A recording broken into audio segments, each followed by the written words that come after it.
नमस्कार मित्रांनो, मराठी बोली या चॅनलमध्ये तुम्हा सगळ्यांचे स्वागत आहे। तर आज आपण आनंदी या मालिकेचा दुसरा भाग बघणार आहोत। तर आजच्या भागामध्ये मालक साहेबांनी आनंदी आणि आर्चीला हवेलीत बघताच आता आबांना नोकरीवरनं काढून टाकलेलं आपल्याला बघायला मिळणार आहे। तर इकडे आनंदी आणि आर्ची आता हवेलीच्या गेटपर्यंत पोहोचलेले असतात।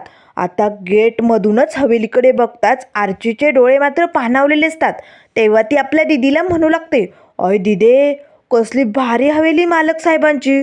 अगं आबा नेहमी सांगायचे, अगो कसली मोठी हवेली, वा वा काय मस्त।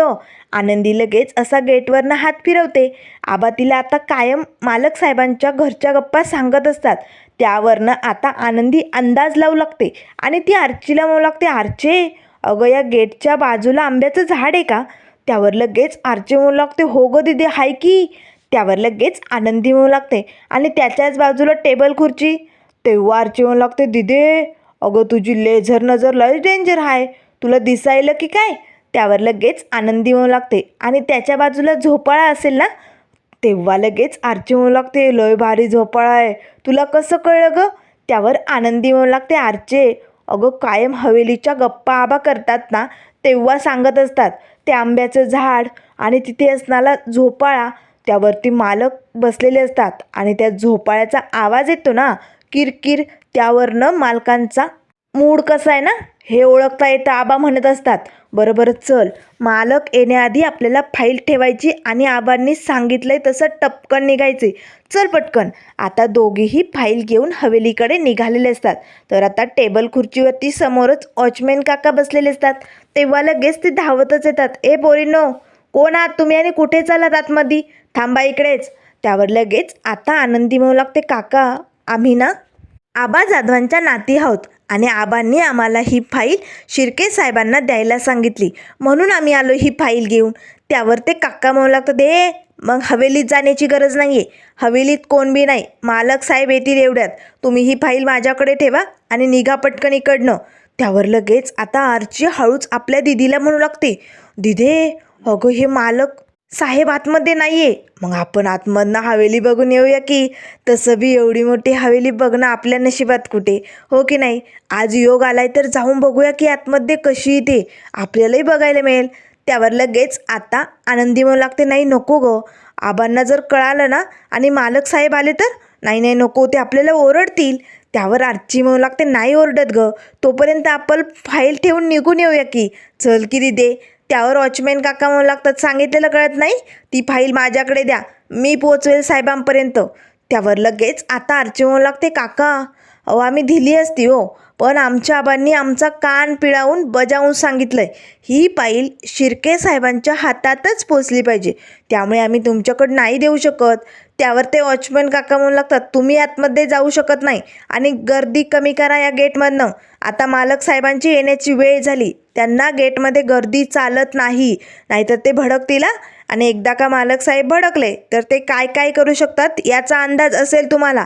त्यावर लगेच आर्ची म्हणू लागते, बरोबर ठीक आहे, मग आम्ही फाईल घरी घेऊन जातो। म्हणजे कसं आहे ना काका, आम्ही ही फाईल तुमच्याकडे दिली असती हो, पण काय आहे ना ही फाईल खूप महत्त्वाची, आणि जर तुमच्याकडनं ती हरवली तर तुमची नोकरी जाईल। मग बाबा बघा, तुमच्या नोकरीचं तुम्हाला काय करायचं आहे काय नाही करायचं आहे ते तुमचं तुम्ही बघा, पण आम्ही तरी ही फाईल नाही देऊ शकत, जाऊ द्या आम्ही नंतर देऊ ही फाईल, असे म्हणत आता लगेच आर्ची आणि आनंदी घरी जाण्याचं नाटक करू लागतात। आता आर्ची इथं खोटं बोलत असती, त्याच वेळेस आता लगेच ते काका म्हणू लागतात, एक मिनिट थांबा, एवढी महत्त्वाची फाईल?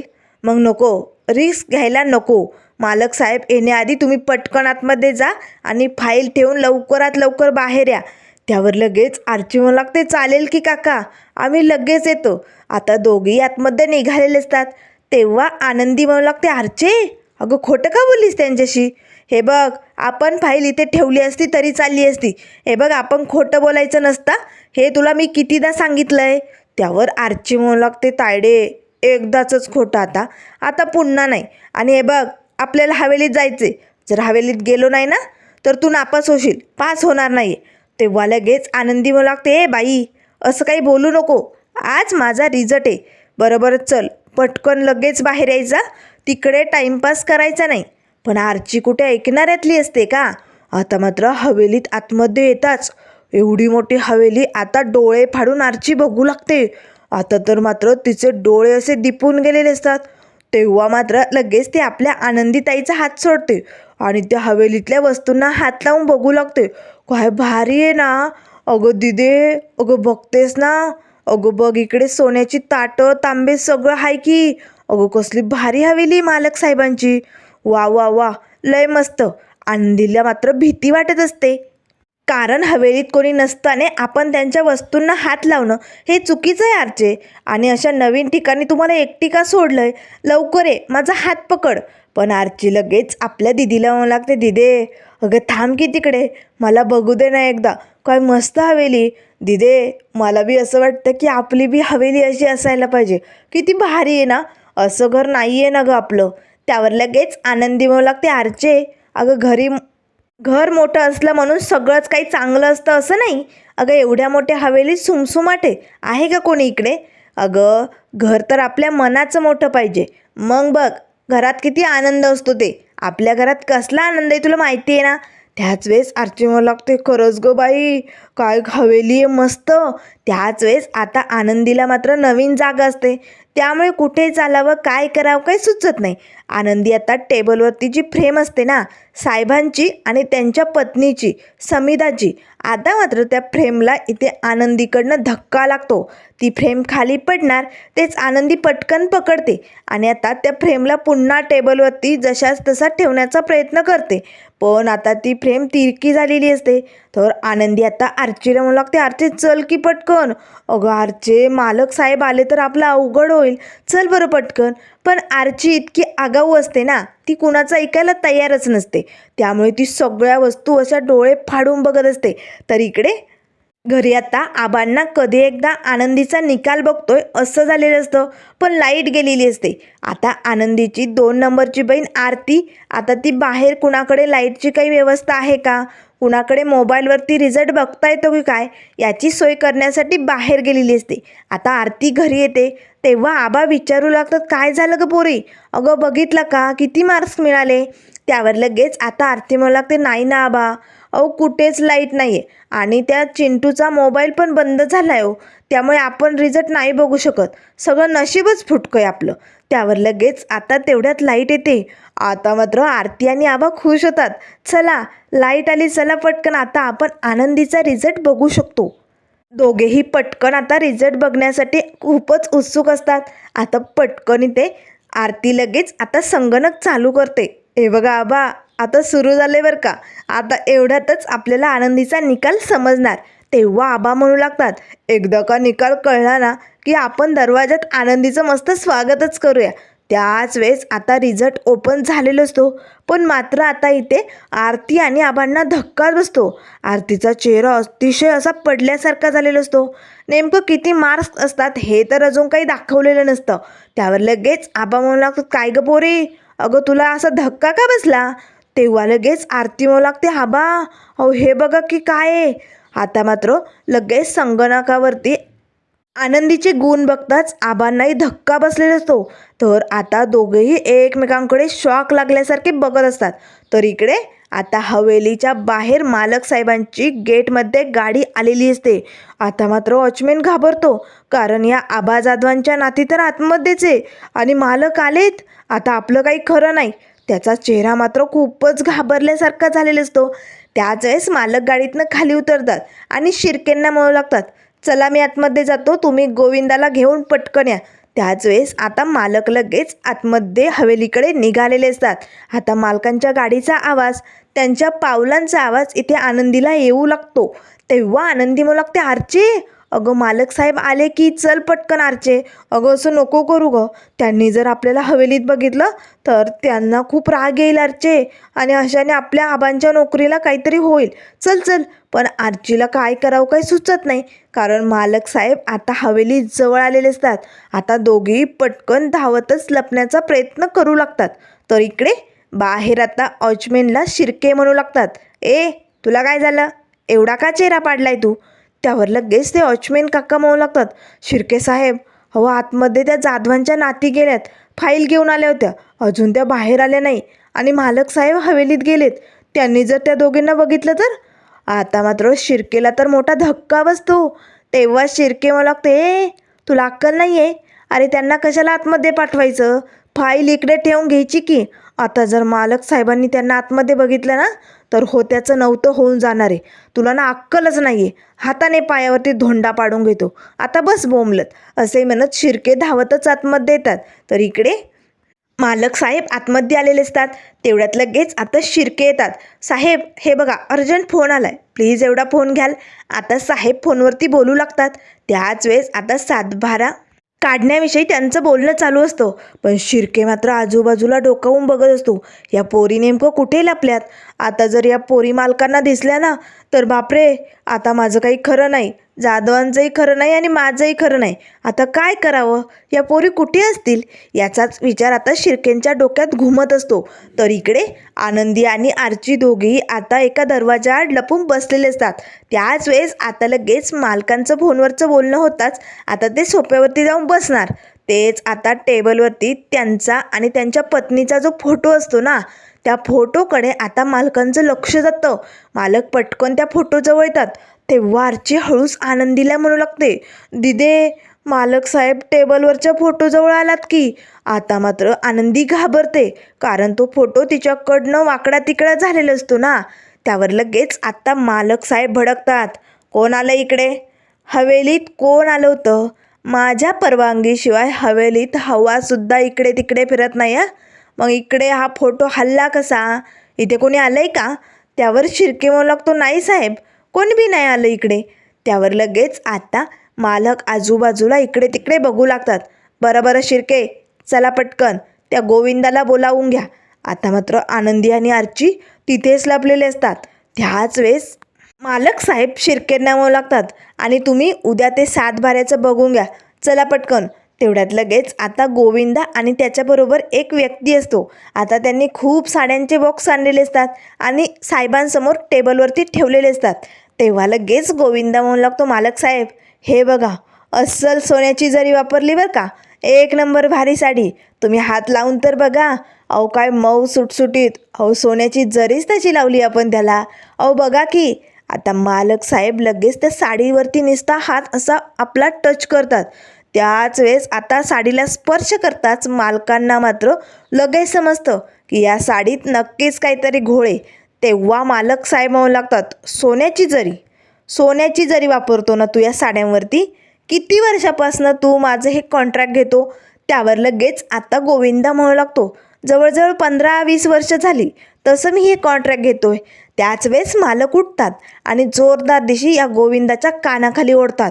आता मात्र आनंदी आणि आर्ची अजून घाबरतात, कारण मालक साहेब आता भडकलेत. आता आपण कसं निघायचं इकडनं असा प्रश्न दोघींना पडलेला असतो.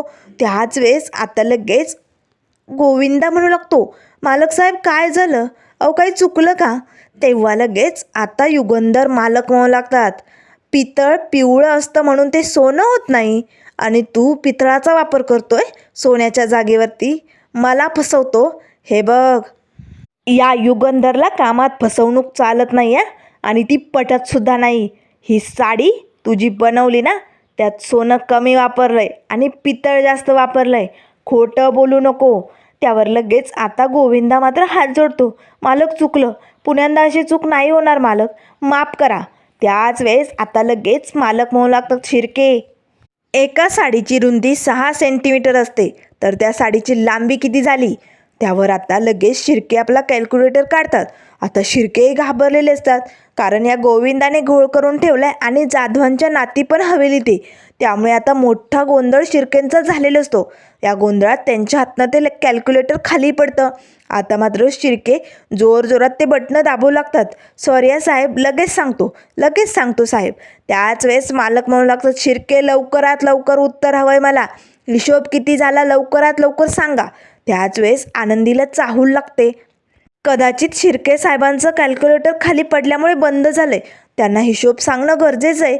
आता शिर्के साहेबांचे लक्ष आनंदी आणि आर्ची लपलेले असतात त्या दरवाजाकडे गेलेलं असतं. आता शिर्के साहेब त्या दरवाजाजवळच उभे असतात आणि त्या दोघींना खुणावतात, तिकडेच थांबा, तिकडनं बाहेर निघू नका. त्याच वेळेस मालक म्हणू लागतात, शिर्के उत्तर द्या, किती उत्तर होतं आहे? हिशोब हवा आहे मला शिर्के, लवकरात लवकर सांगा. त्याच वेळेस आनंदी हळूच शिर्केंना उत्तर सांगते, 600 सेंटीमीटर. आता मात्र शिर्के लगेच आनंदीकडे बघू लागतात आणि पटकन मालकांना उत्तर देतात, 600 सेंटीमीटर. त्याच वेळेस आता मालक म्हणू लागतात, 600 ना?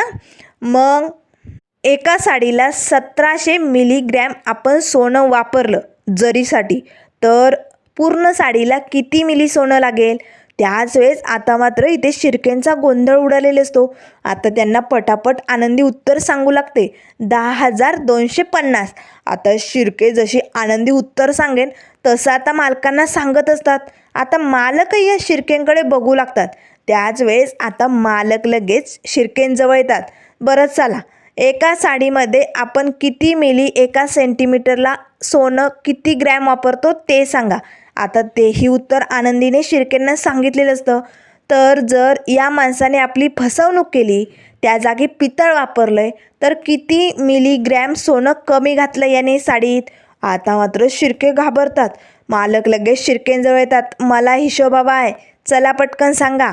त्याच वेळेस आनंदी म्हणू लागते, 93,750. आता लगेच आनंदीचा आवाज इथे मालकांनी ऐकलेला असतो. मालक मात्र लगेच आता तिकडे बघतात, कोण आहे तिकडे, कोण लपलंय तिकडे? मालक आता पटकन तो दरवाजा उघडतात.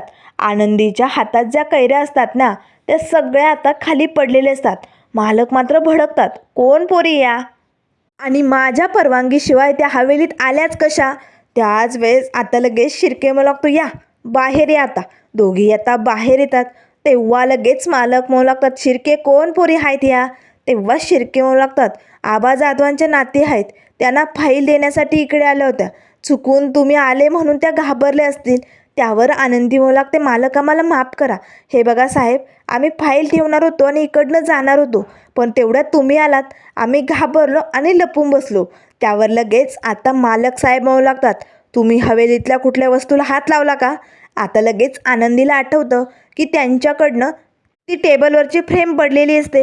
आर्चीनेही बऱ्याच वस्तूंना हात लावलेला असतो. आता आनंदी खरं बोलायला जाणार, तेच आर्ची पटकन तिला चिमटा घेते, नाही नाही मालक साहेब, आम्ही काय बी कुठे बी हात लावला नाही.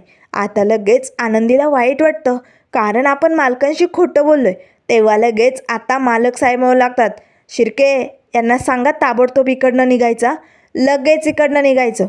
तेव्हा शिर्के म्हणू लागतात, हे पोरीनो चला पटकन, मालक साहेब माफ करा, लहान पोरी आहेत त्या, जाऊ द्या, चला चला निघा. तेव्हा आनंदी म्हणू लागते, मालक साहेब ही फाईल.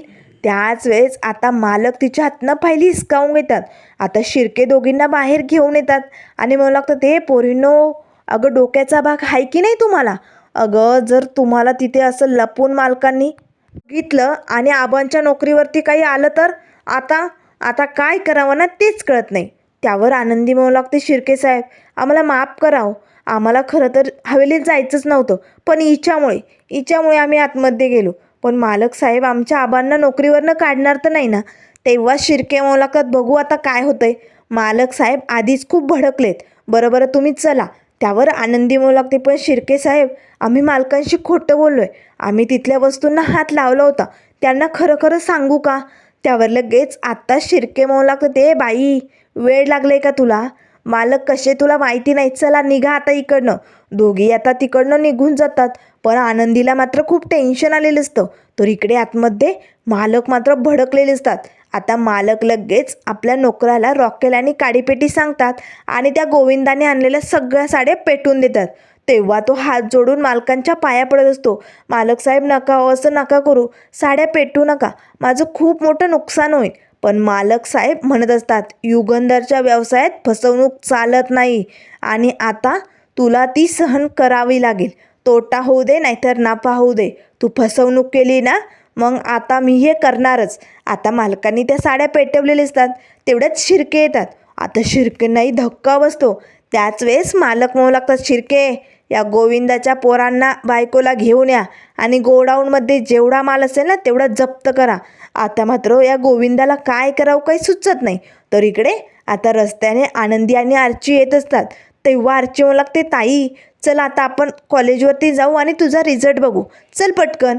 त्यावर आनंदी म्हणू लागते, आर्चे आपण हवेलीत जाऊन मोठी चूक केली गं, आबांना नोकरीवरनं काढणार तर नाही ना? आबांनी सांगितलं होतं फाईल द्या आणि पटकन या, पण आपण मोठी चूक केली गं. त्यावर आरची म्हणू लागते, दिदे मला माफ कर गं, ही चूक माझ्यामुळेच झाली, मीच हट्ट केला होता ना. बरं चल. तेवढ्यात लगेच आता आरतीचा आनंदीला फोन येतो. आनंदीला आणि आर्चीला आरतीने आणि आबांनी ताबडतोब घरी बोलावलेलं असतं. जिथे कुठे असाल तिथनं लगेच घरी या. दोघी आता ताबडतोब घरी येतात. तर घरी मात्र आता आनंदीचे सरही आलेले असतात. तेव्हा लगेच गेटमध्ये येताच आरची म्हणू लागते, दिदे तुझे सर बी आले तिकडे. आपण हवेलीत जाऊन जे काही केलं ते सरांना बी कळलं की काय? आबा तर खूप भडकलेले दिसत आहेत. आरती ताई पण रागाने बघते, काय झालं असेल. त्याच वेळेस आनंदी आरची आतमध्ये येतात. तेव्हा आबा म्हणू लागतात, झालं जे नव्हतं करायचं ते करून झालं का? तुम्हाला ना हे असं करायला कोणी सांगितलं होतं? तेव्हा आनंदी मनाशीच म्हणू लागते, अरे बापरे, मालक साहेबांचा फोन आला होता की काय? म्हणजे आम्ही हवेलीत शिरलो होतो हे आबांना कळालं का? त्याच वेळेस आता लगेच आनंदीचे सर म्हणू लागतात, आबा अहो तुम्ही तुमच्या या नातींसाठी किती खस्ता खाता, पण त्याचं ना यांना गांभीर्यच नाही आहे. सतत तुमच्या विरोधात जाऊन काहीतरी करत असतात. आता आज बघा ना, जे काही घडलं ते किती चुकीचं आहे. त्यावर मात्र आनंदी घाबरलेली असते. तर त्यानंतर मित्रांनो पुढील भागामध्ये आपल्याला बघायला मिळेल. इथे आता आनंदी आणि आरची घरात येतात. तेव्हा आरती म्हणू लागते, हे सगळं करताना तुम्हाला काहीच वाटलं नाही? तेव्हा आनंदी म्हणू लागते, माफ कर गं, आम्हाला असं करायचं नव्हतं, पण हिच्या हट्टामुळे आम्ही हवेलीत गेलो आणि तिथल्या वस्तूंना हात लावला आणि मालक भडकले. आता हे ऐकून आरतीलाही धक्का बसतो, काय हे असं झालं? आता मात्र आनंदीच्या रिझल्टबद्दल जो काही धक्का असतो तो आपल्याला उद्याच्या भागात कळेलच. तर मात्र इकडे आबा आता कामावरती आलेले असतात. आता मात्र मालक खूप भडकलेले असतात. तेव्हा ते शिर्केंना म्हणू लागतात, शिर्के आबा जाधवांना सांगा त्यांना आणि त्यांच्या नातीला या कारखान्याचा हिशोब करण्याची गरज नाही आहे आणि आजपासून या कारखान्याची पायरी बी चढायची गरज नाही आहे. त्यांचा हिशोब करा आणि त्यांना जाऊ द्या इकडनं. तेव्हा आबा म्हणू लागतात, मालक का मला काढताय नोकरीवरनं? असं नका करू मालक. त्याच वेळेस आता इकडे आबांना नोकरीवरनं काढलंय हे आरतीला आबांनी घरी येताच सांगितलेलं असतं, पण आनंदीला आपल्याला हे कळू द्यायचं नाही आहे. तेवढ्यात पाठीमागनं आनंदी येते. आता मात्र मालकांनी आबांना नोकरीवरनं काढलंय हे आनंदीला समजलेलं असतं, पण आबांची काही चूक नसताना आपल्यामुळे त्यांना नोकरीवरनं काढलंय. तर आनंदी आता मालकांकडे जाणार का? आबांच्या नोकरीसाठी त्यांना रिक्वेस्ट करणार का? पुढे काय काय होणार हे आपण लवकरच बघूया. त्यामुळे मित्रांनो अशाच मालिकेंच्या अपडेट पाहण्यासाठी चॅनलला लाईक करा, सबस्क्राईब करा. व्हिडिओ पाहिल्या